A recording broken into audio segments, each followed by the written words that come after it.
Salut, présentation de Rubik's Cube. Parce que la dernière vidéo, j'ai fait un tutoriel, il y avait plein de lettres qui apparaissaient. Et puis pour comprendre ça, j'ai fabriqué cette vidéo. Alors nous allons commencer par les mouvements basiques. Ceci est un R. Ceci est un U. Ceci est un L. Ceci est un D. Ceci est un B. Du coup c'est ça. Et ceci est un F. Et quand on ajoute un apostrophe après la lettre, c'est-à-dire que c'est le mouvement inverse. Comme par exemple, ici est un R apostrophe. C'est le sens opposé. Et par exemple, ceci est un D apostrophe. Il y a aussi un 2 à la fin. Alors voici R2 par exemple.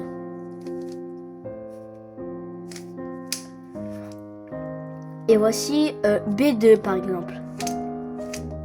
Peu importe le sens, ça va être toujours pareil. Donc là c'est R2. Et puis si on va dans l'autre sens, ça va rien changer. Donc peu importe le sens.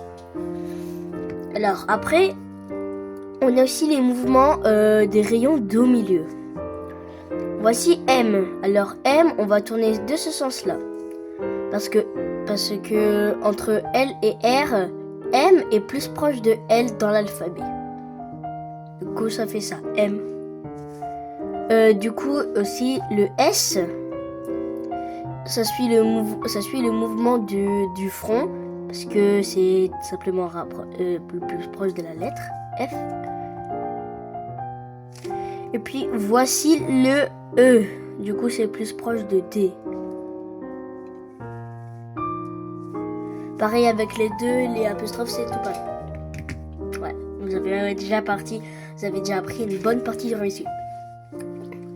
Allons passer aux lettres minuscules. Alors les lettres minuscules, c'est-à-dire ou un W après, ça veut dire wide, ça veut dire genre c'est épais, et puis c'est tout. En fait, par exemple, ceci est un R minuscule ou un RW. C'est-à-dire que vous prenez les deux rayons. C'est un gros R. Et par exemple, ça, c'est un F minuscule ou FW. Il n'existe pas de M comme ça. Hein. Non, parce qu'il y a déjà le R. Ou il y a déjà le L apostrophe. Bon. Après, on a aussi les rotations. Passons aux rotations. Puis, par exemple, c'est tourner le cube comme ça, etc. Alors, voici le X. Alors, le X suit le mouvement de R. Du coup, ça, c'est X. Du coup, ça va faire ça. Du coup, ça va faire ça. Ça, c'est X. Ça, c'est X2. Et ça, c'est X apostrophe. Voici Z. Alors, Z, tout simplement, ça suit le mouvement de front. Ça, c'est Z. Ça, c'est Z apostrophe. Et ça, c'est Z2.